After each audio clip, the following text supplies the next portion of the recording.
Well, good morning, everyone, and welcome. And thank you for joining us in another of our panel series with Barry Hurd, who has become a regular on our panel, and our guest panelist today, Gerhard. And we'll do a little bit of an intro here shortly. Myself, as the host, I work with SOAR Inc. as the director of Sales AI, and I've been involved in sales and implementation of sales strategies and process and digital transformation for too long to talk about. So we've got a lot to talk about sales AI today and the impact that technology and specifically AI has on sales.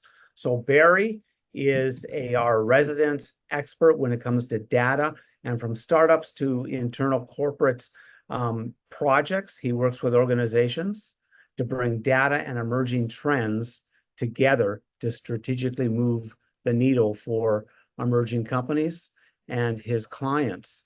And for Gerhard, well, Gerhard is an amazing individual with a deep, deep background in the sales industry, sales enablements. He started and is the owner and founder of Selling Power magazine and is involved in any number of other projects as it relates to the industry. And his history and background in the industry speaks to the very inception of sales in our modern world going forward and where we are today.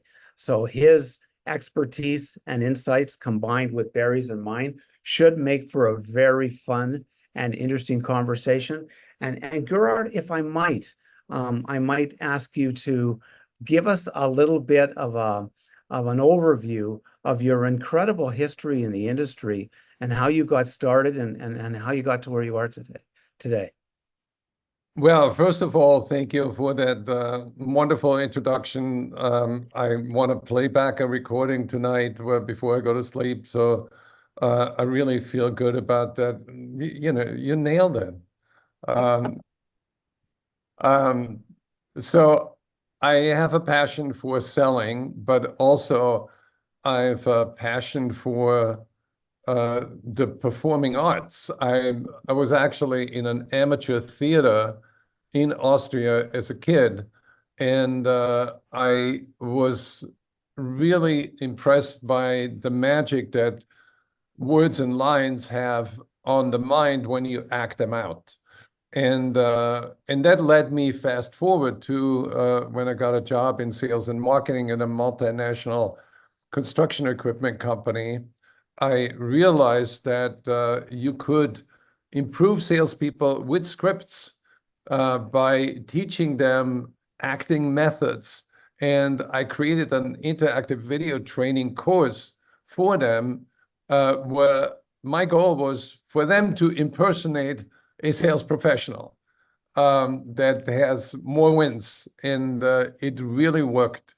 It worked in a way that we trained a sales organization, 1,600 salespeople across the world, direct sales and distributor sales, that within 6 months, sales went up by about 35%, which was incredible. And that brought me to the United States. That sent me to the US to train the distributor organization. And I wrote articles about my methodology in industry magazines, and I got calls from all over where people say, can you help us? Can you teach that methodology to our team? And I started my own business. And at the same time, I got married. My wife and I, we are twins, and I was traveling. I was really making good money as a consultant. And my wife said, if you want to see your twins grow up, you probably want to find a way to stay at home where you don't have to travel so much. And I said, sure. So I created a sales training kit that was called Nonverbal Selling Power, where I taught salespeople how to use nonverbal communication techniques together with professional selling skills. And I sold it through direct mail, and it did really well, but the marketing cost was too high. So I had this conversation with my graphic artist, and I said, what's the cheapest thing to print on? because those color brochures are so expensive.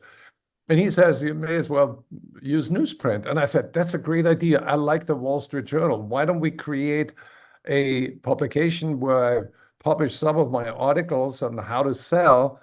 Um, and we call it Selling Power, and send it out and sell the course and have a 2-page ad for the course and a coupon. And he designed it. We printed it. We sent out 25,000 copies. It reduced our direct mail cost by 50%.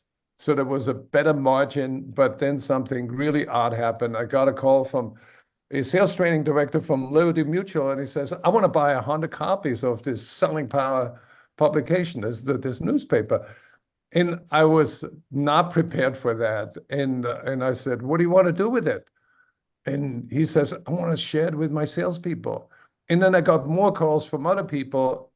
Make a long story short, my direct mail piece, I sold 3,000 copies separately because people wanted it. And that led into Selling Power magazine. And over the years, I developed it into the largest sales management magazine. It was then glossy.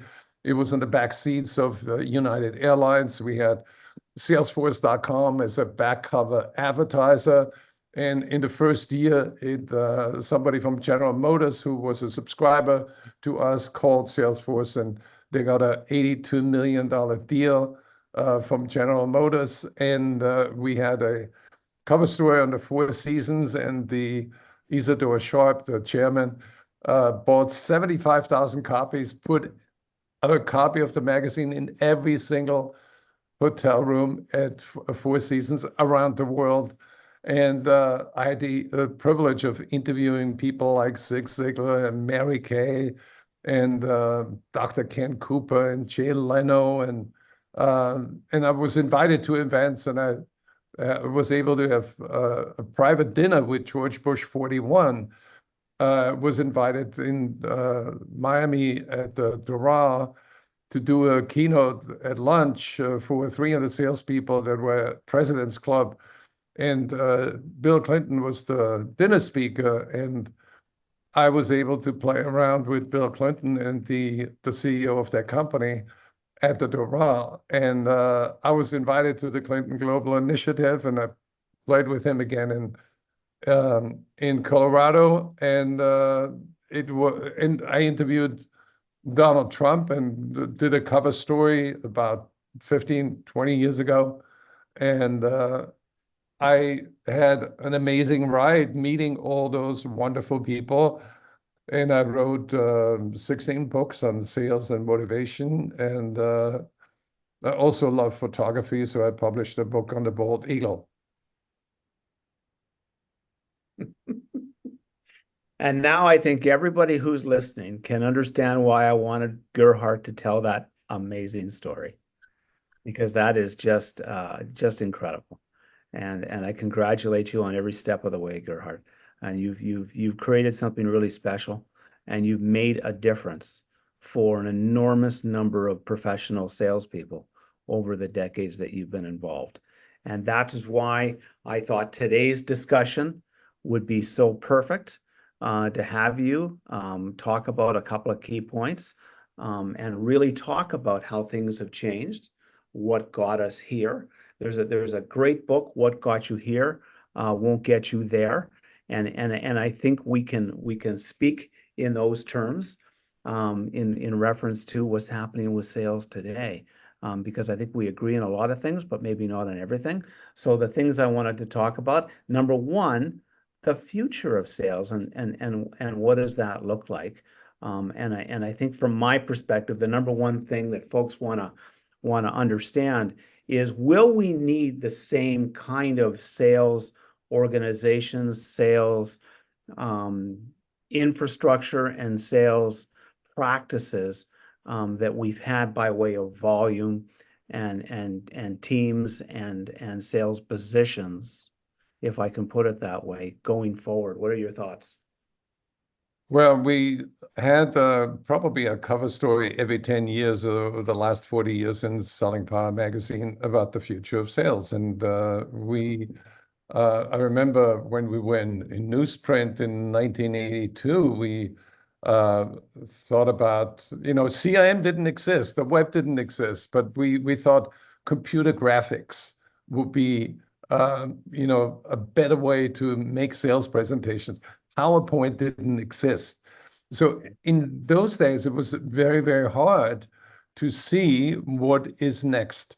And we're in the same position today. It's very hard to divine what comes next. But I know that there has been a trend where for the, when CRM came out in the 90s, um, you know, the big selling proposition was,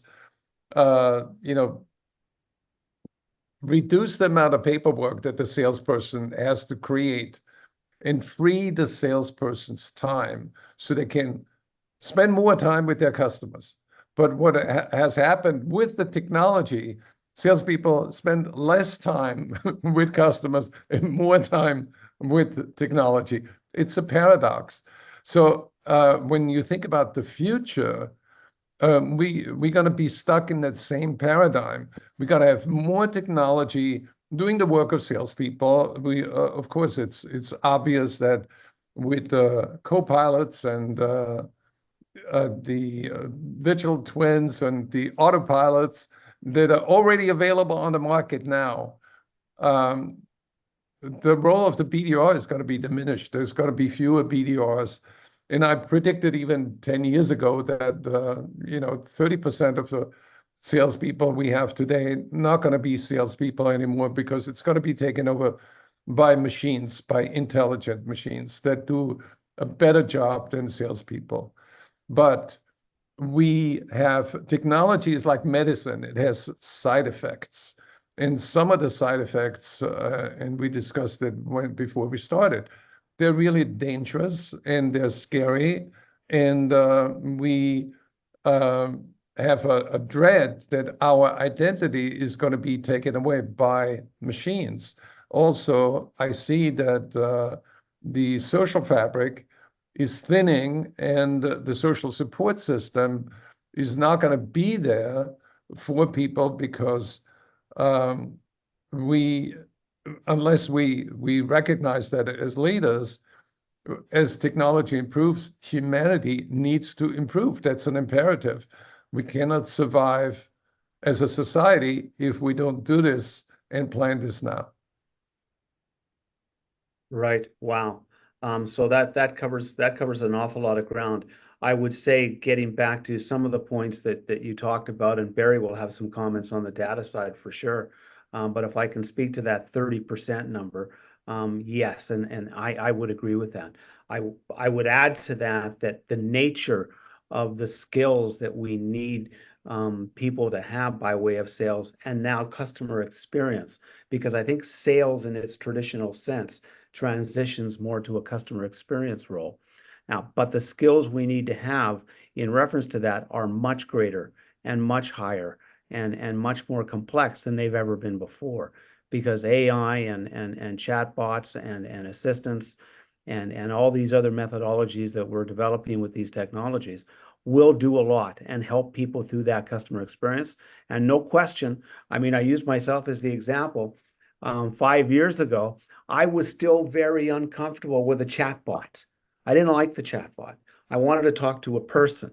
So if it meant that that person wasn't going to be there until tomorrow morning or the Monday or whatever the case was, then I'm going to wait because that's what I wanted. I'm not like that anymore. That's changed. And now I prefer the chatbot because now I can get an immediate response. I can get most of what I want and then circle back or go a little bit deeper if that's needed. But I now prefer the chatbot, depending upon the nature of the service or whatever else I may be looking at. And I think, being that I'm from a generation, but when you think of all the younger generations, well, they grew up with that.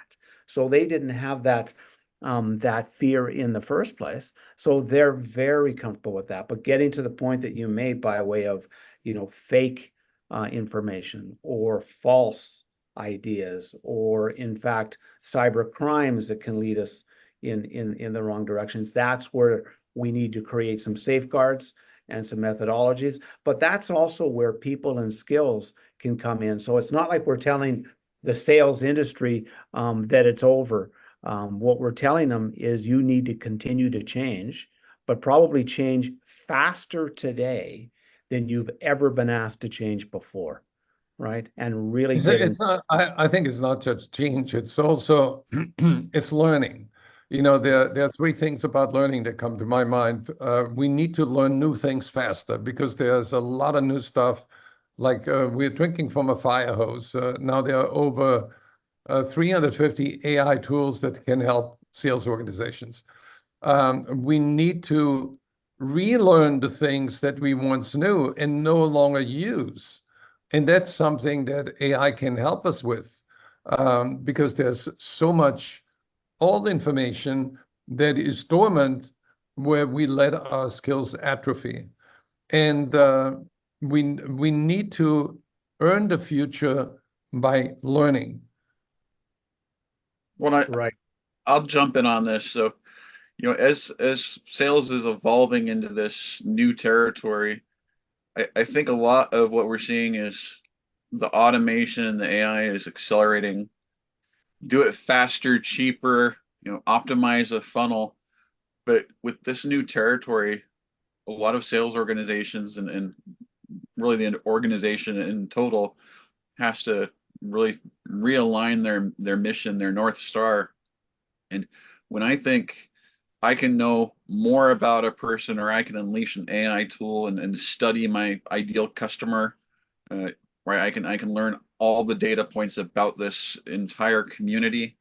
The things that I really think that many organizations have to realign that reset it to the sales strength is that we need to have trust and thoughtfulness brought in with the tool set. That sales is really the tip of the spear of exposing an organization or a product to pretty much any community or individual. And if those individuals don't see sales as the trust point and that there's thoughtfulness there, then their perception of the entire organization, the entire brand, whatever product category they're in, suddenly gets dissolved by AI because there's always going to be one of these AI tools that is on a race to the bottom of the metrics, right? How do we do 1,000 calls a minute? How do we just draw another percentage point or another 5 cents out of this person? If I can't leave a prospect or a customer going, wow, I really thought that was a great engagement because they used all this knowledge to help me with a problem. They were thoughtful about that process. Then optimizing it's a zero-sum game. We'll all get to the bottom of the bucket in short order. I agree with you. I think I like the way you framed the North Star, and I think the North Star today is twofold. One is value for the customer, for the company, and for people, and also for the shareholder. And the other North Star is really about meaning. Salespeople, especially the younger generation, they want to know the why. Why we are doing what we are doing. Are we doing something else besides making money and fighting over that? What is the meaning? What is the why? And people want to know the why because the bigger the why, the bigger the try, and the easier the how. Very well said. Very well said. I would ask a question though with respect to that, because those are all very accurate and honest statements. But the question that I ask, and as we meet with clients and we talk about what they're doing today with their sales organizations and their next steps and how they want to proceed and continue to grow, I'm not hearing that. So what I'm still hearing is a lot of what Barry talked about, and that is how do we get more phone calls? How do we get more emails? How do we get more whatever the case may be and whatever process they're using, as opposed to how do we create a richer engagement to create the value that the customer is expecting? Because today's customers, like it or not, are as informed as we are or beyond. And you need to go into it with that perspective, because if not, they're going to be walking away from you before you get the opportunity to say anything. So it seems to me that this is an opportunity, and it's a funny thing to look back on it. We certainly didn't feel this way when COVID hit, but COVID created an opportunity. It changed the environment. It changed the perspective. It changed the paradigm. It changed the reality that we were working in. We didn't have a choice. We had to make those steps. Well, AI is doing exactly the same thing. The only difference is where everybody was forced to take steps with COVID, everybody isn't forced to take steps with AI. And therefore, you are going to have a much larger percentage of people who don't get there and who are going to feel more of the negative impact because of the fact that they haven't. So when we align that with sales and marketing and customer experience, which from my perspective today going forward are now all the same thing. Marketing is no longer marketing. Sales is no longer sales. Customer service is no longer customer service. It's now customer experience. And your folks can't know one or the other. They need to know all of the above. And the system, the organization, the methodology, the process needs to implement that in that fashion. So when we talk about that, then we can talk about how those technologies can be overlapped and built into the customer profiles and the customer experience that our organization has created by way of the products or services that we try and help our clients and customers with. So I'd like to get Barry's perspective on what would be a good analogy for AI. Oh, that's a dangerous one. I think that there isn't a consistent analogy. What AI is doing is exactly what Thomas just described. AI is treating everything across the board. So, there is no sales channel, there's no marketing channel. There's one clump of data flying around the world, and AI is devouring it from all angles. And if that happens to drive revenue, or we might call that sales. Right? So that's one of the reasons that AI, for the most part, and a lot of these big platforms are having success, is because they're looking at that holistic sphere of data, saying we're going to use it all, rather than saying I'm going to put my sales hat on. I'm only going to look at this one square on the chessboard.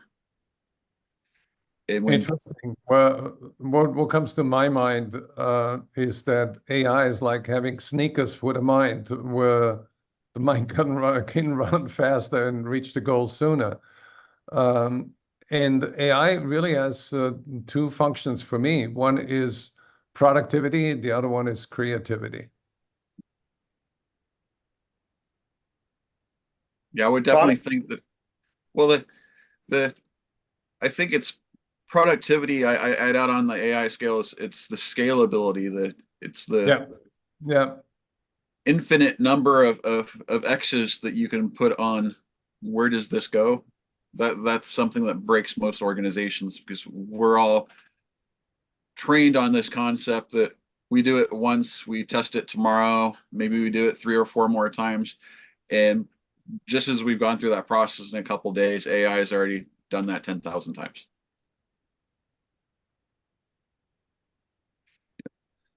But I would question that next one. That is to say, you mentioned 2 points there, Gerhard. The first one was productivity.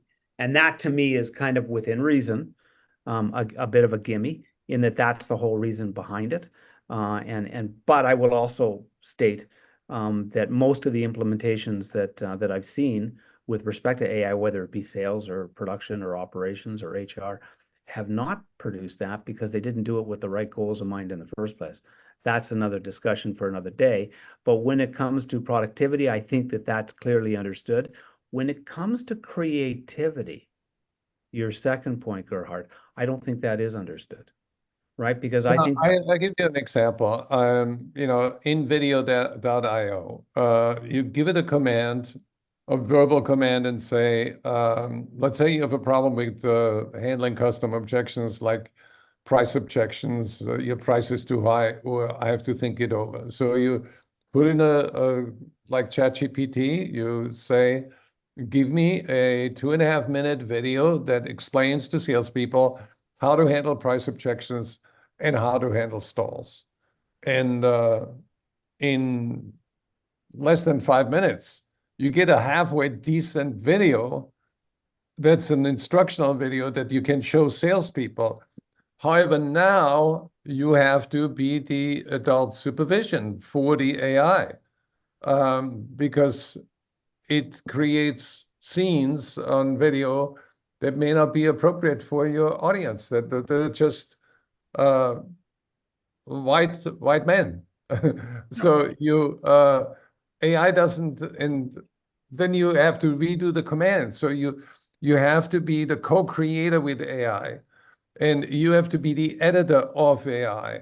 And it's going to take you another hour before you have that video, but you can do it in a way where it is an amazing time saver, where you can create things in less time, but your creativity needs to be enhanced, and you cannot trust AI because AI hallucinates. Well, Yeah, and I go would ahead, Barry. insert on the creativity side there, Gerhard,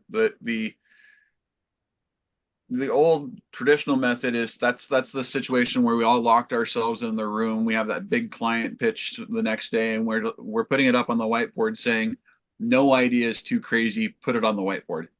Like that is something that AI and these tools can actually, rather than worry about it hallucinating, just read it with no idea is too crazy, but also understand that some ideas are too crazy, right? But you have to go through that ideation phase and have the expertise to have your team and your input put it up on the whiteboard and then say, what are the two we're going with? What's the one we're presenting to the client tomorrow? But there's a line in the sand between what AI did there by creating the whiteboard and then the individuals and or the adults in the room picking out what was effective and then creating the underlying message they want to create by way of using that. So it still comes down to this, and whether you're a salesperson or a CEO or whatever role you play, you still have to use this. And you still have to be able to take, because AI is taking from existing information, existing ideas, existing data. It's not necessarily being creative with it. It's simply throwing it around into different formats based upon the prompt that you've given it. So you still have to be the creative one to ensure that that fits what you want it to do. And you're going to find out real quick if it didn't. So there's still that element, and I think that's the important bit for people to understand. We're not here to say that AI is going to take over, because it isn't. It's still us driving the machine, not the machine that's driving us.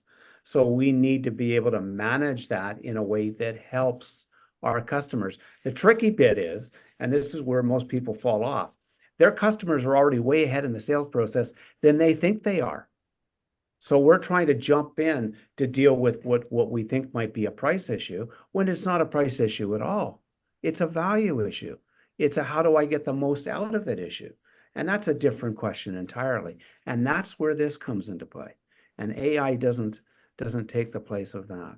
So anyway, I'm sorry, Barry, you go ahead and you continue your point. No, I think you're nailing it on that one. I think the consumer is not just farther ahead in the consideration phase and what they're thinking about. Uh, the way they're getting access to the information, for every product that's out there, there's a community of consumers talking about, is X and Y better?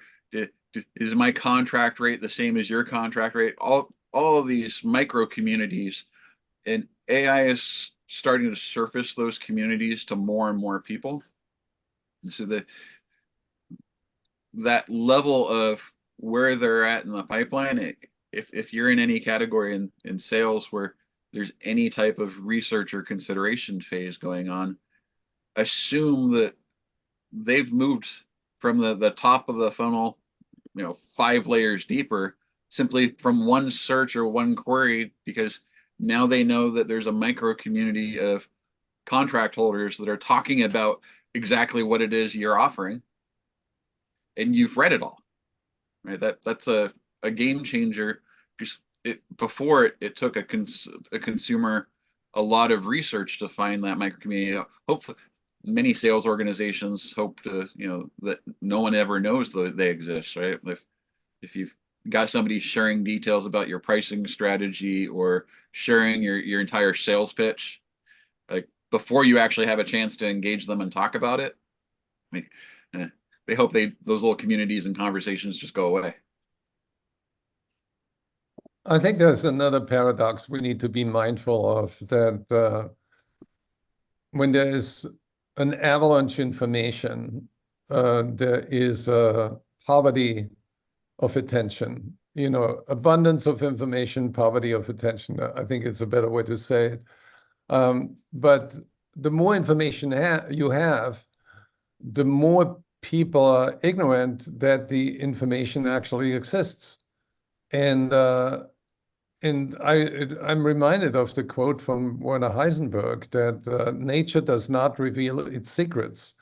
It only responds to our method of questioning. So our ability to ask the right questions so we get to the right information is more important than ever. Because if you ask the right questions, we may get to the information that replaces our ignorance with competence. Well said, Gerhard. I support that 100%. The right question should get you a better answer than would have been the case otherwise. Can I ask a question, Gerhard? So when we think about all of this, and we think about today's organizations and or even the large organizations that service them, such as the CRMs and the sales enablement companies, the sales forces of the world, as you mentioned earlier, with respect to one of your early sponsors.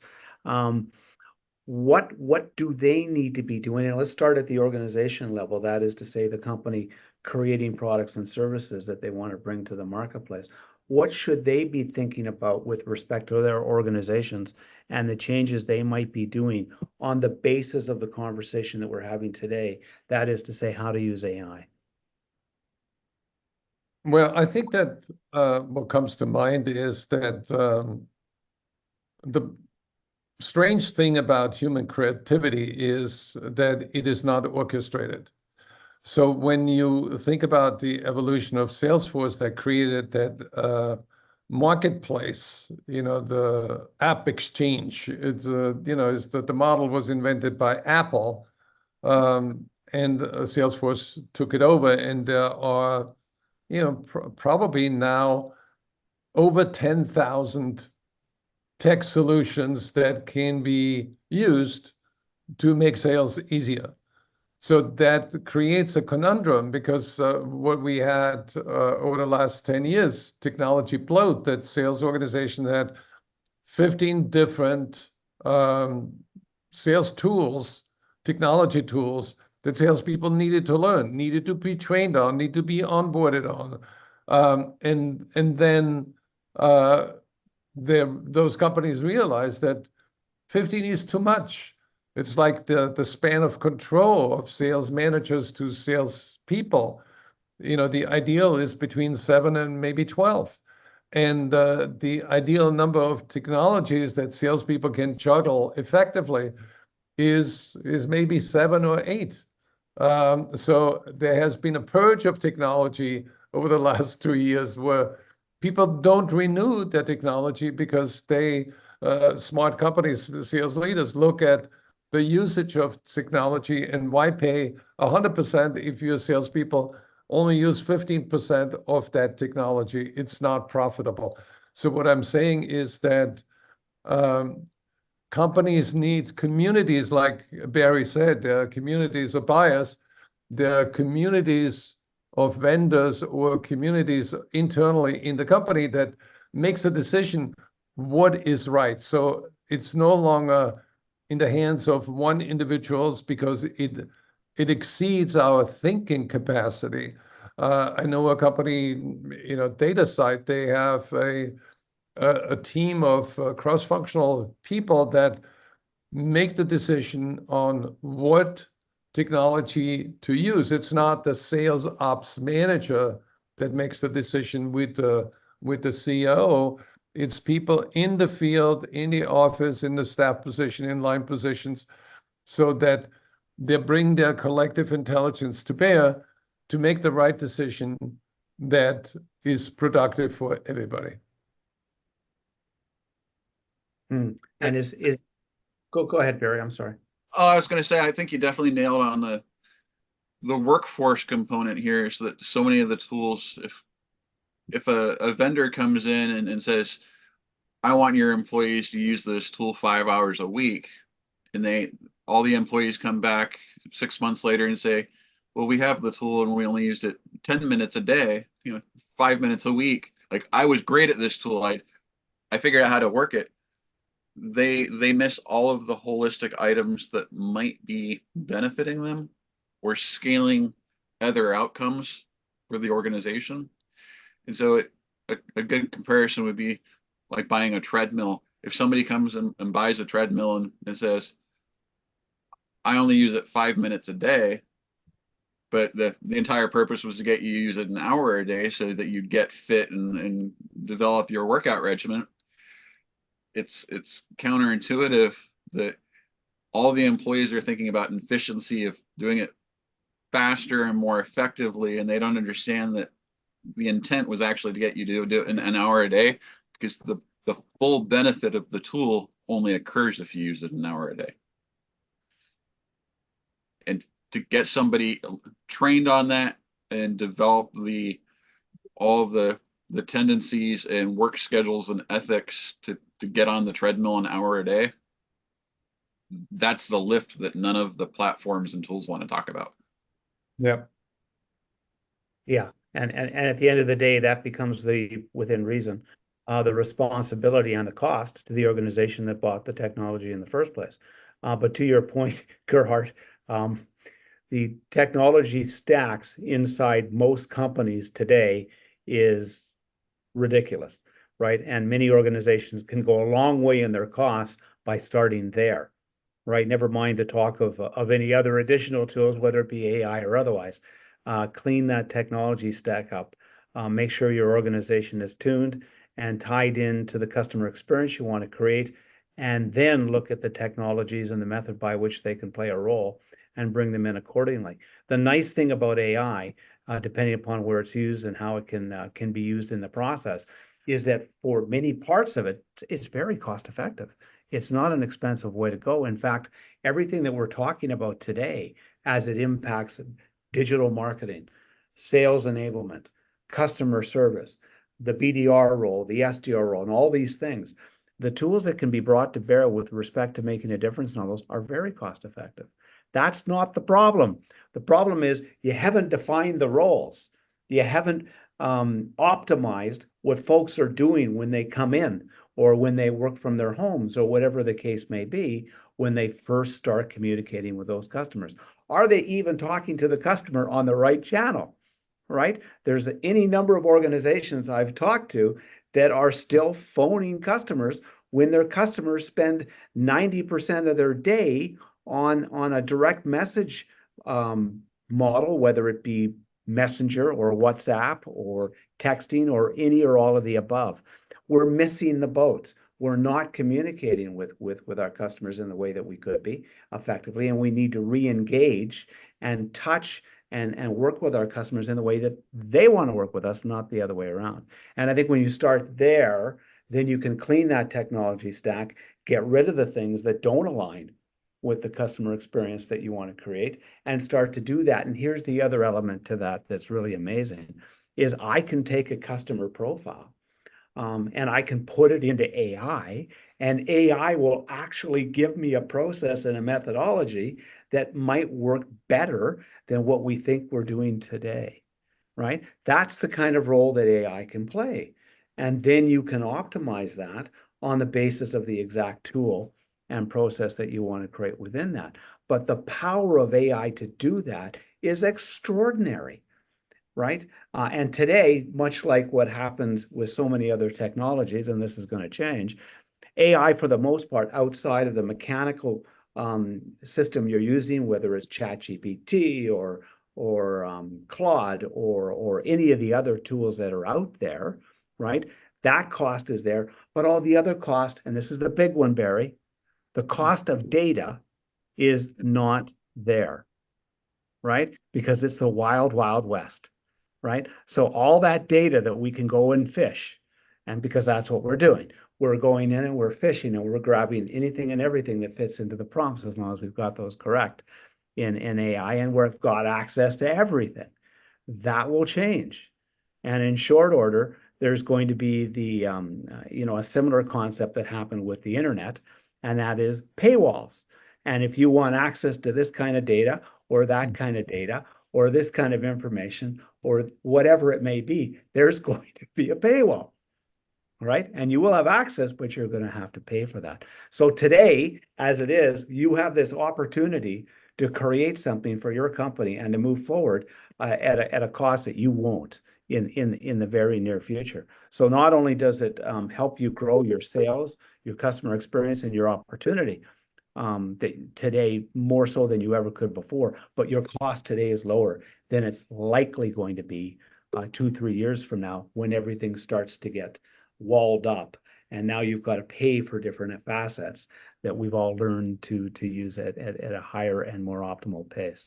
Does that make sense? I think that you bring up a very interesting point, which is that we need to shift our thinking.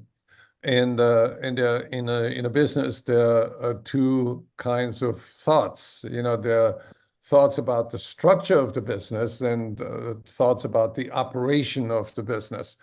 And what fascinates me is that you are writing a book right now, and you told me that there's a chapter where you show a case where you took a telemarketing operation where there were 200 people making calls, and you took away their phones and actually increased sales. So I want you to share that story with the audience, because that is a structural thinking process that is hard to come by in corporate America.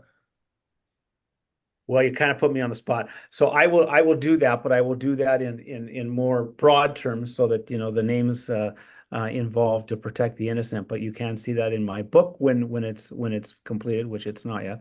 But in any case, getting to your question, the example you wanted me to illustrate, yes, it was a call center within an organization. And they had run into quite a number of issues where they weren't being able to communicate with the customers, and were slowly but rapidly losing communication and the opportunity, and in fact losing customers left, right, and center. And they couldn't figure out why. So what we did in that case is we recognized fairly quickly, by doing the customer profiles and by learning about who their customers were and how they communicated, that they were communicating in the wrong way. So we took the phones off the desk, and we made every one of their representatives find their 100 to 200 customers on Facebook or Instagram or wherever they may be texting and messaging, because texting was part of that as well, and engage them there, and to begin and rebuild that relationship with them where their customers were. Most of it ended up, in this case, on Facebook Messenger through their corporate messenger page, which now had 200 profiles rather than just the one, because that's the system we set up at the time. And their sales not only grew, but exploded. And they put that right across their entire platform. And that wasn't a technology-based solution. That was a communication-based solution about connecting the dots, right? So that wasn't just the fact that social media and direct messaging were where people lived, because it was and it still is. It was about getting the company to understand that and to implement that in a way that benefited not only their sales, but the customer experience. So we changed the perspective of that organization around going from sales to customer experience. So thank you for the opportunity to Well, talk. that's a great story. And Barry, you shared another story, and you are sort of the expert when it comes to security. Can you share with us what kind of thinking is necessary that leaders need to be mindful of to integrate AI into the process, but also make it safe for everybody? Yeah, I mean there's so many layers of technology coming out. The biggest step that all leaders that really have to think about is that all of their employees, all of their customers are out there touching just an insane amount of tools that are popping out. I have one database that has over 35,000 tools, whether they're full-blown apps or they're cooked in and by somebody at like Microsoft or Salesforce. And for everything that they think they have an access point or somebody's officially signed up for a tool, add 2 zeros to that for the number of things that their employees are playing around with. And they really have to sit down and talk to either their security officer or their CTO and bring in their chief of HR and find out how do we thoughtfully manage that type of innovation, that inquisitive nature that the employees have, so that we can enable them to do it the right way. Enable them to either provide them a framework or some sort of guide structure that won't get the organization in trouble, and will avoid the very obvious pitfalls of not signing up for a free service or uploading your Outlook calendar or hitting the CRM button that uploads it into the next service. Because at the end of the day, while all these tools are out there searching for available data to use for AI, you have to ask yourself as an organization, what data do you have that's really, what are your family jewels? What do you have to protect? Do you have your own confidential IP that somebody really wants? Maybe 3 years from now, you want to have a walled garden for this information, right? Somebody wants your data. And that is the biggest cybersecurity sort of issue right now, is that for all of the tools that are incredibly cheap or have very low price points, the reason they're at that is because they are in data vacuuming mode. And you are the target. Like you are the data floating around the world that they're trying to hoover up. So, you know, have somebody do a quick audit. It doesn't have to be a full process, but make it a weekly or monthly regiment to say, what are the tools being used by the group? Are these good tools? Are they causing problems? If you don't know how to really do that analysis, pull in somebody from the outside or one of your peers and say, did your organization have problems with these tools? Or because we handle some type of client or some type of prospect list in a specific industry, like find that regulatory person that is very applicable to your organization to help you ask those questions. And again, it doesn't have to be complex. It just has to happen. And you'll slowly educate yourself and your team to make better decisions. What do sales leaders need to be mindful of when it comes to fake information and attempts to sabotage you? Well, on the fake information, the biggest thing that they have to be aware of is anybody who has a decision or an authority within the company, uh, start, go to the decade-old tradition of Googling yourself. Look and make sure that there's not active engagements. There's not fake use. At one point in time, I had over 30 fake Facebook profiles that all had my face and profile information on it. Uh, there are warning signs typically that somebody's trying to do something bad. On a service as simple as LinkedIn, go check out your LinkedIn profile for the organization. See how many fake employees you have. That's a typical. A lot of sales professionals probably see that when they look at other companies. That, wow, I know there's 50 people who work here, but LinkedIn says there's 80. Right, and they're just garbage profiles. Well, that's a sign that somebody's trying to make fake profiles around that organization.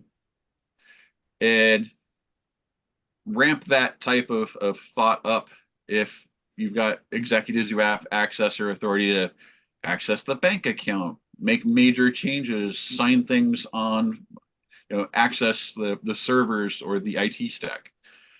Anybody who has that type of access and administrative privilege, do a little bit deeper effort on that. Google them, ask them, uh, give them some cybersecurity documents. We can stick that out. There's a couple guides from like the CISA organization from the federal government that are just walkthroughs of how to have a clean cyber hygiene. What about fake calls? Fake calls are definitely skyrocketing. When we say fake calls, it's somebody who's scanned someone's voicemail or an audio track and is calling in with an AI to make that sound exactly like that person. Those calls are skyrocketing in number, especially with the new political campaign this year. There's tens of thousands of those happening in the political space, and that technology has seen so much money put into it from the criminal side of the equation that develop methods if there's any type of interaction there that has basically a double verification or a check that maybe it's a password or an organizational check or somebody within the organization that can confirm. I would not be surprised if a majority of organizations receive fully AI fake voice calls by the end of the next 12 months. You got a call from your son that was fake. Yeah, I shared that one. I had a call from a scammer who had done this with my son's voice, and really the only two factors that saved me, it was Dad, I crashed the car in the ditch. I'm in the ER. Yeah, I need money, and they had done a really good job on the voice technology, and the only thing that really saved it is one of what I do as a living. Raised an eyebrow, but two, my son was about 10 feet away from me sitting in his bedroom playing on his computer. So it was a perfect timing for this scam artist to call me. But that type of call is now occurring. That was 4 or 5 months ago.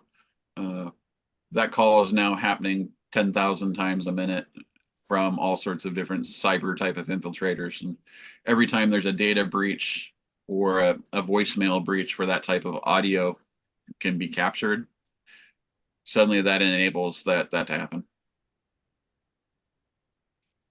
That's amazing. Yeah, and scary. And when you think about the world of sales, obviously that's a very scary thing. And we need to make sure that everything that we do create is done so in a secure and credible way, so the customers can continue to feel comfortable with that process and not be worried about fraud and these kinds of cyber crimes. So that's the next big, I'm not sure which one has the most weight, the opportunity or the security side of it, wherein you've got to protect and make sure that that opportunity doesn't become a bigger mess. Well, it's the two, especially when it applied to this sales concept, is that as the cybersecurity and those problems, the opportunity side kicks up. As either of those things happen, it presents a challenge for the sales organization because now prospects are having that same cybersecurity issue, right? Like, how do you trust a sales phone call? How do you trust an outreach from organization? Is this organization even real? If it is real, is this person that I'm talking to actually work there? Right? There's going to be some sales scams that are simply about selling fictional products. Sign the contract for $5,000, enter your payment details, and then the next day the customer calls the company and says, I bought a $5,000 widget from you, and the company's like, we've never spoken with you. It'll definitely cause a lot of issues in the emergent time, but there's a lot of opportunities because of that as well. Sure. And whether we're talking today with AI and cybersecurity, there was always a security question at every stage of our economy and sales and marketing. There was always the example of folks trying to take advantage of different technologies that were coming forth when emails first came out, and when the internet first came out, and so on. So that doesn't change, but what has to keep track is our ability to manage that. And because it's coming so much faster, and it's getting so much more integrated into everything that we do, we have to be that much more diligent. And that's, and for me, from the perspective of an organization looking at these things, one of the things that we see with organizations is they tend to let things go a little bit out of hand. By that I mean one department or one group of the company is using this AI product. Another group or department in the company is using this one, and they're using different tools. And because of that, what's happening, aside from the obvious, they're a fractured organization with a higher cost than they need and poor productivity. What also happens is now you have these gaps and you have all of these opportunities for the kinds of things that we're talking about by way of security to be breached. And they don't have a coherent plan, and they don't have a coherent way to deal with that. Well, and I would throw it out like the recommendation, think more like a bank. I'm sure we've all gotten the apps where you get a text message from your bank and it says, or you're confirming a password, and there's a little statement on there: we will never do X, Y, and Z. We'll never ask for a password. We'll never do this. We'll never do that. Like, think about that statement for your customers. Are there things that you can put in writing to help educate your customer? And it's that little part, it's the trigger that tells the customer it's okay to question us and give us a little feedback if you think we're doing something out of the ordinary, because we're trying to be safe with you and develop a trusted relationship with you. Because it's in nobody's best interest if your customer gets scammed by somebody representing a sales vice president. Oh, exactly. Do you think, Barry, that in the future, when I receive a phone call from you, I can ask you for a password whether it's the real you? Oh, absolutely. Yeah, there's multiple technologies for passwords and code words, or like an encrypted signal. Some of the platforms already have that type of functionality built in. So the opportunity with respect to technology as it relates to sales is incredible. I think we've established that, both in terms of efficiencies, productivity, engaging with our clients and our customers, but also in terms of sales growth, and really taking to the next level. And because costs are low, companies that are in very competitive industries with large players that may have monopolized those industries are very much in a better position today to destroy those monopolies, and actually get well entrenched in those industries than they ever were before because of these technologies. So the opportunity is enormous. The question is how. The question is, are you going to organize yourself in a manner by which you can take advantage of that productively, safely, but yet get that value and have your customer rave about the kind of experience that they're having with your organization? And I think that's, at the end of the day, what it all comes down to, Gerhard. Absolutely. This is the 2-minute warning. We got to bring it all home in the next 2 minutes and let people know that you are going to deliver a keynote at our Sales 3.0 conference. It's our annual AI summit, and it's virtual, and you're invited to attend. You have 30 minutes. What are you going to talk about, Thomas? Well, in fact, some of what we talked about today, we're certainly going to talk about. What we're really going to talk about is the opportunity to talk about a specific new sales AI product that we're bringing forth from SOAR Inc., that will be brought to bear in a bit of a soft launch, as that will be the opportune moment to really show people how AI can really be impactful and productive in the sales process, as combined with or in place of some of the methodologies that they're using today. And what we really want to do is to help people really take advantage of technology in a way that they've not been able to do before, very productively, very efficiently, and while creating an amazing customer experience. And that's really what it's all about. But simultaneously training and bringing your best people to the level of understanding and skill sets that they're going to need going forward. That's well So, said. Yeah. Barry, what's your sum up? My sum up of is educate yourself on the both sides of the opportunity and the risk. This is happening. There's no going back. It's the inevitable change that we've gone through several times over as technology has moved us through to the next evolutionary step. There's risks, there's opportunities. Train, educate, be inquisitive, and develop an always on learning mechanism because it's only going to increase. and Gerhard, what about your final statement? Well, I'm looking at SOAR, and I'm trying to create an acronym for SOAR. I think SOAR is all about strategy. I think SOAR is all about opportunity, and the A may stand for application and agility, and the R for results. SOAR gives people results that are extraordinary. I love it. I love it. That is excellent. That is great. And simultaneously, while uplifting humanity. And that's the goal. So I love that. And on that note, I want to thank both of you for your time and for this amazing discussion. It was so enjoyable and so interesting. And I want to thank everybody for joining us here today. And we look forward to seeing you in our next event. And thank you, Gerhard. Thank you, Barry. Thank you. Thank you, Dennis. both. Thank you.